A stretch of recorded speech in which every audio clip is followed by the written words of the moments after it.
I live in my head so much, it's exhausting. And it's not doing me any good because I'm neglecting so many other sides of me. And when it comes to ideas and solution making, it's all in my head. And I've realized that the pearls of wisdom, the golden nuggets of advice that people give you, stuff like, think less and do more and just try and just do it. And like all of the positive reinforcement to just say, stop thinking too much about it, just go ahead and do it. It's much easier said than done, obviously.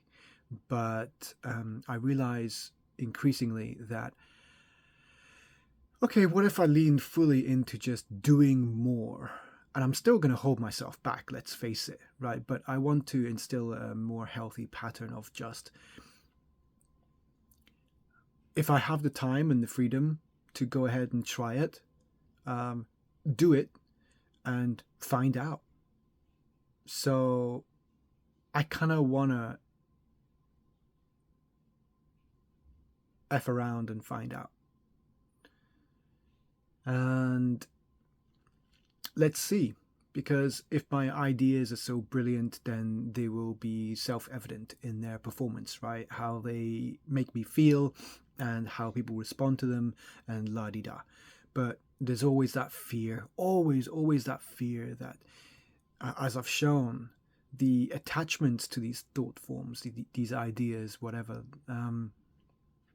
that what if it doesn't, get picked up as I had hoped, or it doesn't make me feel as I had hoped, then what? Well, that's exactly it. You get to that point, that juncture, quicker when you actually try and you launch an MVP, a minimum viable product, and you try for X period of time, you give it enough time that you think, okay, well, I think I'll have enough reasonable data to go by to make my next decision. If I try this thing X amount of times for X long, or whatever, however long I can be bothered to do it. So, all right, let's try and implement that kind of process behind everything. So it's not necessarily focusing on the thought or the idea or the answer or the solution or, whatever tactic itself. It's not about focusing on that itself. It's about just following that line of thought, implementing it over and over until I reach the next juncture, and then we'll see. And then, what so many scenarios can come out of that. And I can't foresee all of them, and they can't all become true in my head. So how can I can't rely on my mind and being stuck in the same place in life, the same room, the same clothes, the same lifestyle.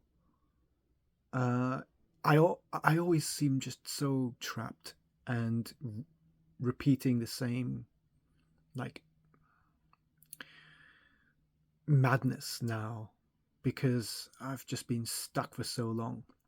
And I am trying different things, and I'm going to continue to try different things, shake things up in all sorts of ways, but not everything at once. So I do want to focus on my mental health and keep recording these as a form of documentation, and so I can watch myself back and listen to myself back, because I'm not walking around with a mirror. That's the thing. People always see you. If you allow yourself to be more truly yourself at any given moment, then they see you and glimpses of the true you all the time. Right? We can't always be that good at hiding. And so they know who we are beneath it all, but we don't. And it's our choice to stay in our head and be like oblivious or reject it or just in denial about so many parts of ourselves. And so it's better to be aware of your mental health and your physical health and all sorts of manners of health. If you need time, give yourself time. If you need some space, give yourself some space. If you need to just figure your shit out, sort your life out, I mean, that's a big thing. What does that mean, sort your life out? You need to narrow it down. So it helps to narrow it down in terms of the aspects of self and look at yourself objectively. And it helps to be able to literally see yourself in action objectively and go, it's so obvious to everyone else, isn't it? Why isn't it so obvious to me? But that's the first step. Awareness is always the first step.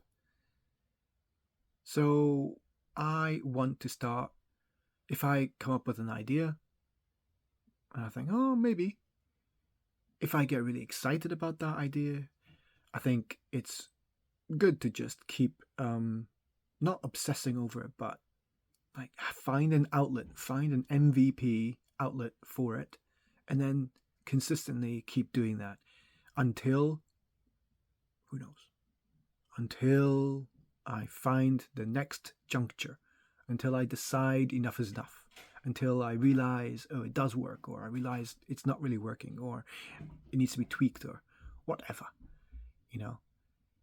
Instead, I'm just paralyzed and I'm stuck in my head and I'm stuck in this place, in this lifestyle. Nothing moves and it kind of pulls me down. I feel like I'm sinking. I feel like I'm trapped.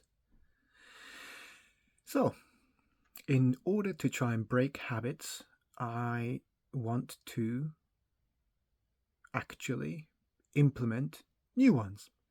And they don't need to be permanent. The permanent ones will probably become permanent naturally through preference and through results, right? And our relationship to them.